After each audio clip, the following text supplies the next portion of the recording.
कृष्णा। दंडवत प्रणाम सभी भक्तों को। मैं मानसी जोशी आज आप सभी के सामने छोटे से टॉपिक पे डिस्कशन करूंगी। मेरा आज का विषय है हमें भक्ति किस उम्र में करनी चाहिए।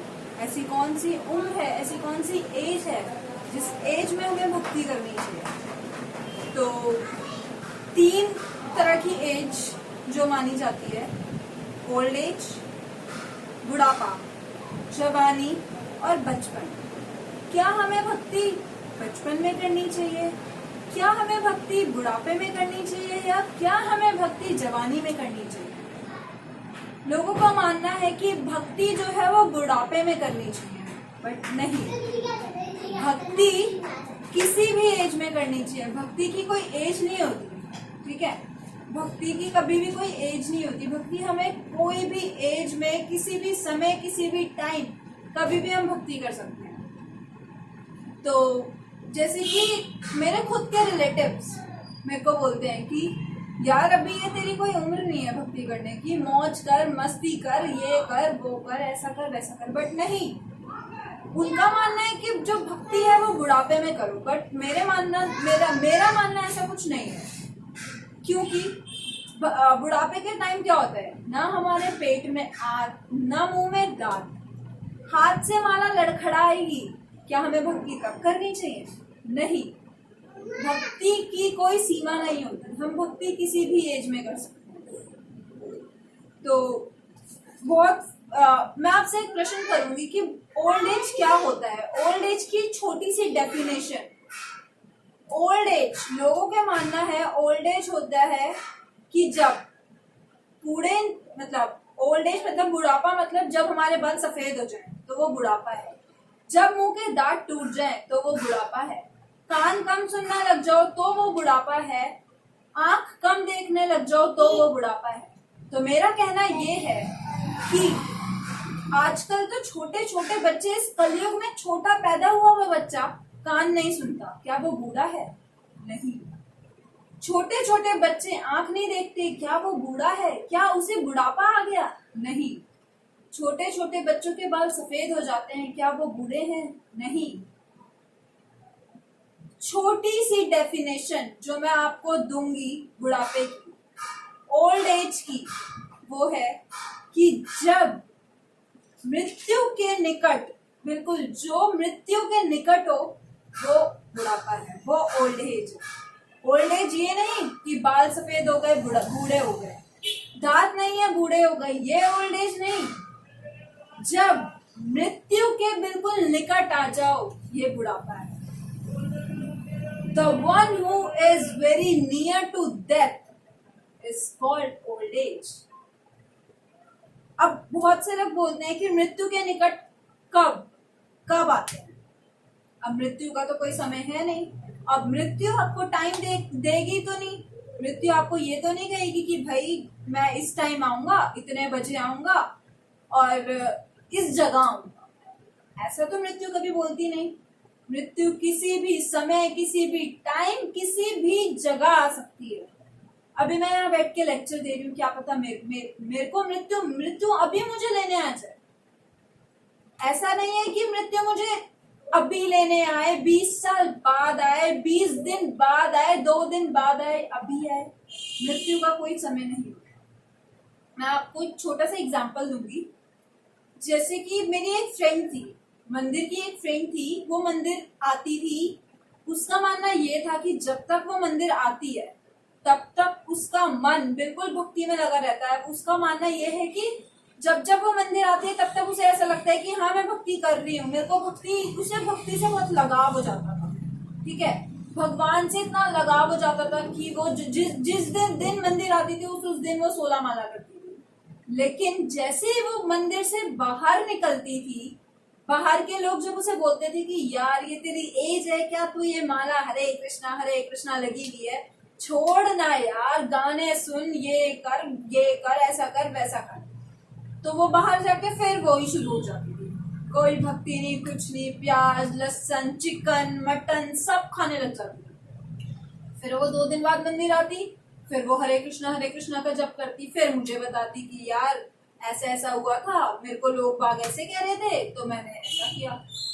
तो मैंने उसे बोला कि जन्माष्टमी बिल्कुल पास थी, 2 दिन बाद जन्माष्टमी थी। मैंने उसे बोला कि यार हमारे इस्कॉन में ना बहुत धूमधाम से जन्माष्टमी का उत्सव बनाया जाता है, तो एक काम करियो जन्माष्टमी में जरूर रहियो, इस प्रोग्राम को जरूर अटेंड करियो। अब वो भी बहुत खुश कि भाई जन्माष्टमी है, पहला पहला प्रोग्राम है मेरा इस्कॉन में, मैं भी देखूंगी कैसे बनाते हैं जन्माष्टमी। उसने उससे दिन नई गोपी ड्रेस भी खरीद ली। ठीक है, जैसे ही वो गोपी ड्रेस लेके मंदिर से बाहर गई, उसको अपने यार दोस्त मिल गए। अब फिर वही उनका, अब भाई जन्माष्टमी है, जन्माष्टमी तो पूरा जगत बनाता है, बट इस्कॉन में तो जन्माष्टमी आपको पता ही है कैसे धूमधाम से बनती है। ठीक है, अब जो उसके बाहर की दोस्त थी उन्होंने बोला कि यार चल हम ना, जन्माष्टमी है 2 दिन बाद, हम लोग ना डांडिया खेलने जाएंगे, दिनक दिन था था था, हम भी नाचेंगे, हम भी मौज मस्ती करेंगे। उसने बोला यार नहीं, मेरे को तो उस दिन स्कॉन में जाना है, स्कॉन टेम्पल जाना है जन्माष्टमी में, और वहां मेरे को भाई, मैं देख नई गोपी ड्रेस भी लेके आई हूँ। अब वो लोग बोलते कि अबे तू ये घाघरा पहनेगी क्या, वहां स्कॉन में कुछ नहीं होता, अगर तेरे को यही घाघरा पहनना है ना तो तू एक काम करियो, हमारे साथ डांडिया खेलने चल, डांडिया खेलेंगे और खूब मौज मस्ती करेंगे, चिकन विकन फाड़ेंगे उस दिन। चल यार चल चल चलते हैं जन्माष्टमी के उसमें, क्या तू लगी हुई है स्कॉन वालों के चक्कर में, कुछ नहीं है, बस वो तो बस पागलों की तरह नाचते हैं। अब वो भी चली गई भाई, इतना सुना उसने, वो भी गई। अब गई तो गए वहां पे, लड़के वड़के देखे, सब मौज मस्ती की, वापस घर को आ रहे थे। तो अचानक से एक ट्रक वाला आया और उनकी कार, जो जिस कार से वो गए थे उस कार पे उनने ठोक दिया। अब क्या उसे पता था कि मैं भाई वहां जाऊंगी मृत्यु आ जाएगी, मैं मर जाऊंगी, उसे पता था? नहीं, मृत्यु का कोई समय नहीं होता, कोई टाइम नहीं होता, वो किसी भी एज में किसी भी समय आ सकती है। जैसे कि एक बार क्या हुआ, मृत्यु ना एक बिजनेसमैन के पास चली। अब भाई मृत्यु उस बिजनेसमैन के पास गई तो मृत्यु बोलती कि भाई चलो मैं तुम्हें लेने आई हूँ। ठीक है, वो बिजनेसमैन भड़क गया, वो बोलता भाई मेरे पे बिना अपॉइंटमेंट के तुम कैसे आ गई। वो अपने सेक्रेटरी को चिल्लाता, सेक्रेटरी सेक्रेटरी। तो फिर मृत्यु बोलती सुनो सुनो सुनो सुनो, मैं किसी से अपॉइंटमेंट नहीं लेती, मैं चलती हूँ ये जो लिस्ट है ना इसके हिसाब से मैं चलती हूँ। तो इस लिस्ट में सबसे पहले तुम्हारा नाम था, इसलिए मैं तुम्हें लेने आ गई। अब भाई बिजनेसमैन बिल्कुल परेशान कि मेरा इतना बड़ा कारोबार, इतना बड़ा बिजनेस, मेरी तो भाई, मेरे को तो मृत्यु लेने आ गई। तो उसने मृत्यु को बोला यार एक बात बताओ, आप मतलब कहाँ कहाँ जाते हो? तो मृत्यु बोलती मैं तो पूरे ब्रह्मांड में जाती हूँ, कभी किसी को लेने, कभी किसी को लेने, कभी किस देश में, कभी किस देश में, कभी कहीं कभी कहीं। तो फिर बिजनेसमैन बोलता फिर आप तो थक भी पहुंच जाते होंगे। बोलती हाँ मैं बहुत थक जाती हूँ। तो बोलता चलो आज मैं आपको स्वादिष्ट से छोले भटूरे और लस्सी खिलाता हूँ। तो अब भाई मृत्यु बोलती ठीक है मैं खा लेती हूँ, फिर आपको लेके चलूंगी। तो वो खाती है मृत्यु छोले भटूरे, मजे से खा रही होती है, लस्सी आराम से पी रही होती है, ठंडी ठंडी लस्सी। अब भाई जहां हमारा पेट भरा नहीं वहां तो निद्रा देवी विराजमान होगी है ना, वो सो जाती है। मृत्यु अब चैन की नींद सो रही होती है। ठीक है, तो अब वो बिजनेसमैन इतना चालू होता है, वो बिजनेसमैन क्या करता है, अपना नाम सबसे ऊपर से काट के सबसे नीचे लिख देता है ना, सबसे ऊपर से काट के सबसे नीचे लिख देता है। तो फिर क्या होता है, नाम काट देता है। जब मृत्यु उठती है तब मृत्यु बड़े आनंद के साथ बोलती है कि बिजनेसमैन चलो, आज तक मेरे को ऐसा किसी ने इतनी मेरी सेवा नहीं की, इतनी मेरी केयर नहीं की, तुमने मेरी बहुत सेवा की, आज मैं बहुत प्रसन्न, बहुत खुश हूँ। ठीक है, तो मैं क्या करती हूँ, मैं ऊपर की जगह, ऊपर फर्स्ट नेम की जगह मैं लास्ट नेम से शुरू करती हूँ, सबसे पहले मैं लास्ट वाले को लेके जाऊँ। ठीक है, अब बिजनेसमैन को क्या पता था कि मृत्यु इतना खुश हो जाएगी कि वो फर्स्ट से शुरू होने की बजाय लास्ट से शुरू होगी, है ना। तो मृत्यु को कोई नहीं टाल सकता, बिजनेसमैन चाह के भी अपनी जान नहीं बचा पाया। अब we can not manipulate death, हम डेथ मतलब मृत्यु से नहीं बच सकते। ठीक है, मृत्यु कभी भी आएगी, कभी भी हमें लेके चली जाएगी, हमें कुछ पता नहीं चलेगा। जैसे एग्जामिनेशन डेट शीट होती है ना, एग्जाम की डेट शीट होती है, हमें पता होता है कि हाँ हाँ हाँ भाई इस दिन एग्जाम होगा, इस दिन हमारे एग्जाम होंगे, बट हमें ये नहीं पता होता कि एग्जाम में आने क्या वाला है। वो हमारे लिए सरप्राइज होता है कि हाँ भाई ये क्वेश्चन आएंगे, हमें ये तो नहीं पता होता, बस हमें ये पता होता है कि हमारा इस दिन एग्जाम है, हमें एग्जाम देना है और हम रट्टा मार रहे होते हैं, पढ़ रहे होते हैं, है ना, क्योंकि हमें क्वेश्चन नहीं पता होता। ऐसे ही मृत्यु के साथ है। मृत्यु में जब मृत्यु के टाइम हमसे क्या मतलब हमारे को ये नहीं पता होता कि मृत्यु उस टाइम हमसे क्या क्वेश्चन, हमें ये पता होता है कि हमसे क्या क्वेश्चन पूछा जाएगा, ये सबको पता होता है कि मृत्यु के बाद हमसे क्या क्वेश्चन पूछा जाएगा, बट ये नहीं पता होता कि मृत्यु हमें कब आएगी, कब हमें लेने आएगी, ये नहीं पता होता। ठीक है, मृत्यु के बाद हमसे ये क्वेश्चन पूछा जाता है कि अंत काल में भगवान का सिमरन, श्रवण, हमने भगवान का श्रवण किया, भगवान मतलब हमने भक्ति की, हमसे ये पूछा जाता है। लोग क्या करवाते हैं, लॉन्ग लाइफ मतलब अपना इंश्योरेंस पॉलिसी कराते हैं ना, लाइफ इंश्योरेंस पॉलिसी, तो वो क्यों करवाते हैं, जिंदगी के साथ भी जिंदगी के बाद भी करवाते हैं ना। तो लाइफ जो है ना यार वो बहुत बेवफा है, जो हमारी लाइफ है वो बहुत बेवफा है, एक दिन हमें छोड़ के जरूर चली जाएगी, ठीक है,